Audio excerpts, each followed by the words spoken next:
చల్లగాలి జడిపిస్తోంది ఎలాగా గళ్ళదుప్పటి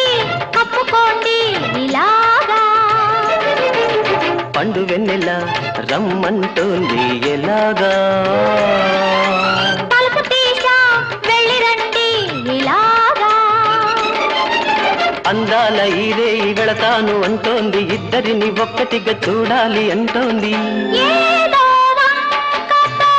ఎందుకు పిలవాలి కావాలంటే సూటిగానే అడగలేరా